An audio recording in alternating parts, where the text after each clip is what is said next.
A história de Jó, uma jornada de fé e sabedoria. Havia um homem chamado Jó, que vivia na terra de Uz. Ele era íntegro, justo, temente a Deus e se desviava do mal. Jó era um homem muito rico, possuindo grande quantidade de gado, servos e uma família numerosa com 10 filhos. Ele era respeitado por todos, pois buscava viver de maneira reta e honrada diante de Deus. Um dia no céu, Deus estava reunido com seus anjos, e entre eles estava Satanás, cujo nome significa o acusador. Deus perguntou a Satanás: "De onde vens?" E Satanás respondeu: "De rodear a terra e andar por ela." Então Deus disse: "Observaste meu servo Jó? Não há ninguém na terra como ele, íntegro e justo, temente a Deus e que se desvia do mal." Satanás, no entanto, questionou a integridade de Jó. "É claro que ele te teme. Tu o cercaste de bênçãos e prosperidade, mas estende a mão e toca em tudo o que ele possui, e verás se ele não blasfema contra ti." Deus, conhecendo o coração de Jó, permitiu que Satanás o testasse, mas com uma condição: sua vida deveria ser preservada. Assim começaram as provações de Jó. Em um único dia, ele perdeu todos os seus bens e servos, e seus filhos morreram quando um vento forte derrubou a casa onde estavam reunidos. Diante dessa tragédia, Jó rasgou suas vestes, raspou a cabeça em sinal de luto e disse: "Nu saí do ventre de minha mãe, e nu voltarei. O Senhor o deu, e o Senhor o tirou. Bendito seja o nome do Senhor." Mesmo em meio a tamanha dor, Jó não pecou nem culpou a Deus. Satanás, vendo que Jó continuava firme em sua fé, pediu permissão a Deus para tocar na sua saúde. Deus permitiu, mas ordenou que preservasse sua vida. Então Jó foi acometido por úlceras dolorosas da planta dos pés ao alto da cabeça. Sentado sobre um monte de cinzas, ele raspava sua pele com um caco de cerâmica para aliviar o sofrimento.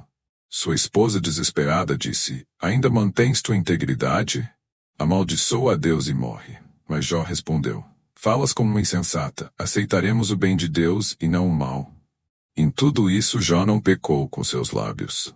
Ao saberem do sofrimento de Jó, 3 de seus amigos vieram visitá-lo: Elifaz, o temanita, Bildade, o suíta, e Zofar, o naamatita.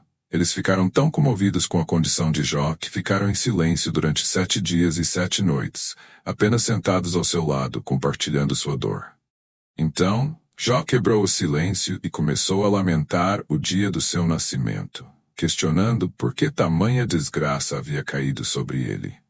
Ele desejou nunca ter nascido, tamanha era sua angústia. Os amigos, ao ouvirem isso, começaram a discutir com Jó, tentando explicar o motivo de seu sofrimento. Eles acreditavam que o sofrimento era consequência de algum pecado, e portanto tentavam convencer Jó de que ele precisava se arrepender. Elifaz, o primeiro a falar, sugeriu que nenhum homem justo sofre sem motivo, e que Jó deveria buscar a Deus em oração, confessando seus pecados. Bildade argumentou que Deus é justo e não permite que os inocentes sofram. Se Jó estava passando por isso, era por causa de alguma transgressão. Zofar, o mais severo, disse que Jó estava colhendo apenas uma parte do que realmente merecia, e que ele deveria se arrepender para encontrar alívio. Jó, sentindo-se injustamente acusado, defendeu-se. Ele sabia que era inocente de qualquer grande pecado. Clamou por uma audiência com Deus, desejando entender o motivo de tanto sofrimento, pois não conseguia ver justiça naquilo que lhe acontecia. Ele questionou a lógica de que Deus sempre recompensa os justos e pune os ímpios, pois muitas vezes ele via os perversos prosperarem enquanto os justos sofriam. Então, um quarto amigo, Eliú, o Buzita, entrou na conversa. Ele repreendeu tanto Jó quanto seus amigos. Eliú afirmou que Deus é justo e grande, e que muitas vezes usa o sofrimento para disciplinar e corrigir os homens, para afastá-los do pecado e ensiná-los. Ele insistiu que Jó não tinha o direito de acusar Deus de injustiça. No meio dessa discussão, Deus apareceu a Jó em meio a um redemoinho. Deus começou a questioná-lo. Quem é esse que obscurece o meu conselho com palavras sem conhecimento? Onde estavas tu quando lancei os fundamentos da terra? Deus continuou a fazer perguntas que ressaltavam sua soberania e sabedoria na criação e manutenção do universo. Perguntou a Jó se ele podia controlar os elementos, os animais e os mistérios do cosmos. Com isso, Deus mostrou a Jó que sua visão era limitada e que ele não tinha como compreender plenamente os propósitos divinos. Jó, agora humilhado e consciente de sua limitação, respondeu: Eu sei que podes fazer todas as coisas. Nenhum dos teus planos pode ser frustrado. Falei de coisas que eu não entendia, coisas tão maravilhosas que eu não poderia saber. Meus ouvidos já tinham ouvido a teu respeito, mas agora os meus olhos te viram.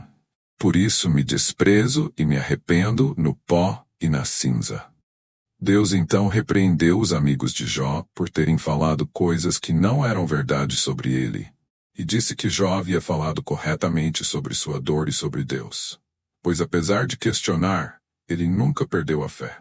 Deus mandou que os amigos oferecessem sacrifícios e que Jó orasse por eles, e assim foram perdoados. Depois disso, Deus restaurou a fortuna de Jó, dando-lhe o dobro do que tinha antes. Ele teve mais filhos e viveu uma vida longa e abençoada.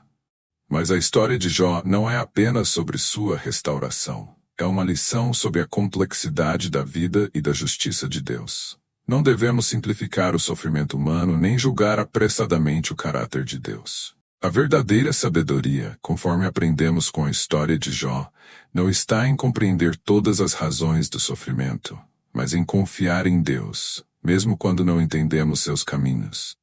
Em vez de tentar encontrar todas as respostas, somos chamados a buscar Deus com honestidade e humildade, sabendo que Ele vê e cuida de nós em meio a todos os mistérios da vida.